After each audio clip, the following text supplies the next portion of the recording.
आज हम जो फंडामेंटल आपके पार्टिकल्स होते हैं, इलेक्ट्रॉन, प्रोटॉन और न्यूट्रॉन, इन तीनों की कंपैरेटिव स्टडी करेंगे।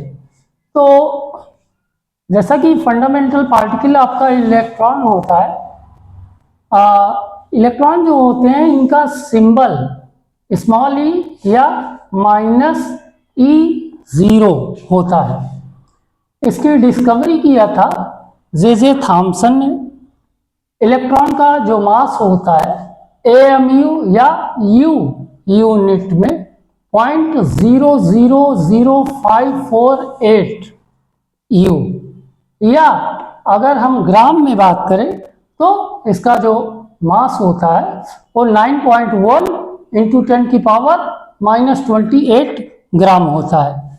इलेक्ट्रॉन पर जो चार्ज होता है -1.6 × 10⁻⁻19 कूलम या -4.8 × 10⁻10 ESU होता है।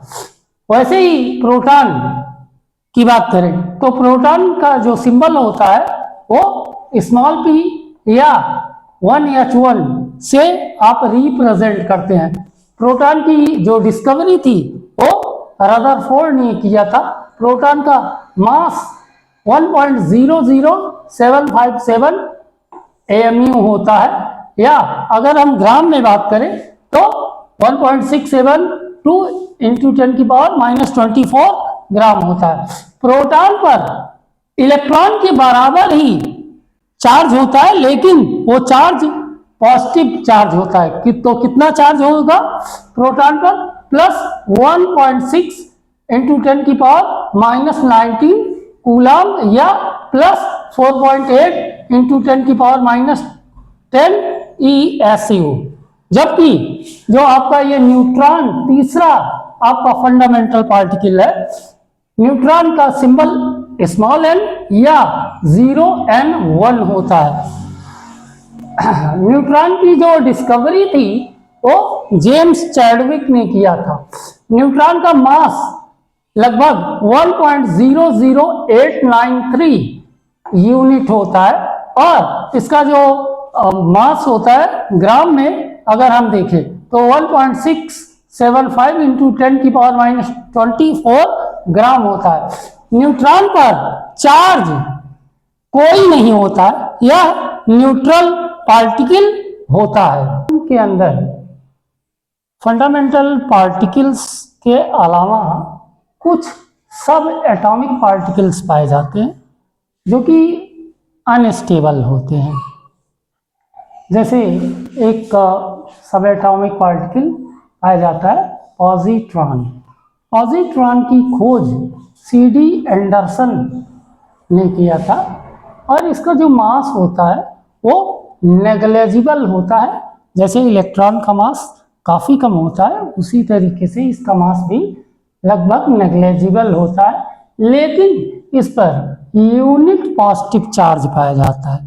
यूनिट पॉजिटिव चार्ज पाया जाता है, और इसे आप रिप्रेजेंट करते हैं +1E0 से। दूसरा सब एटॉमिक पार्टिकल मेसान होता है। मेसान की खोज एक जापान के साइंटिस्ट थे युकावा, उन्होंने किया था। कि मेसान जो है वो 3 तरीके के हो सकते हैं। एक पॉजिटिव पाई मेसान होता है, नेगेटिव पाई मेसान या न्यूट्रल पाई मेसान। इनका जो मास होता है लगभग 200 गुना ज़्यादा होता है इलेक्ट्रॉन के मास से, और इन्हें आप रिप्रेजेंट करते हैं +पाई या -पाई, या पाई के ऊपर आप 0 से रिप्रेजेंट करते हैं। तीसरा जो सब एटॉमिक पार्टिकल होता है वो न्यूट्रिनो होता है। न्यूट्रिनो की खोज पाउलिन ने किया था, और इस पर किसी भी प्रकार का कोई चार्ज नहीं होता है, और इसका मास जो होता है वो इलेक्ट्रॉन से कम होता है, और लेकिन ये फाइनाइट नहीं होता है, मतलब इसका जो मास होता है वो निश्चित नहीं होता है। न्यूट्रिनो को आप रिप्रेजेंट करते हैं न्यू से। चौथा सब एटॉमिक पार्टिकल एंटी प्रोटॉन होता है। और एंटी प्रोटॉन की खोज सैगरे नामक साइंटिस्ट ने किया था, और इसका मास जो होता है वो सेम होता है, प्रोटॉन जितना ही होता है, लेकिन इस पर कितना यूनिट निगेटिव चार्ज होता है, और इसे रिप्रेजेंट करते हैं P माइनस से, या और पांचवा और लास्ट सब एटॉमिक पार्टिकल एंटी न्यूट्रिनो होता है, जिसकी खोज क्लार्क नामक वैज्ञानिक ने किया था। इस पर किसी भी प्रकार का कोई चार्ज नहीं होता है, और इसका मास जो होता है वो लगभग न्यूट्रॉन के मास के बराबर होता है, लेकिन इसकी जो स्पिन होती है वो न्यूट्रॉन के स्पिन की अपोजिट होती है। अगले लेक्चर में हम बात करेंगे एटॉमिक मॉडल्स की।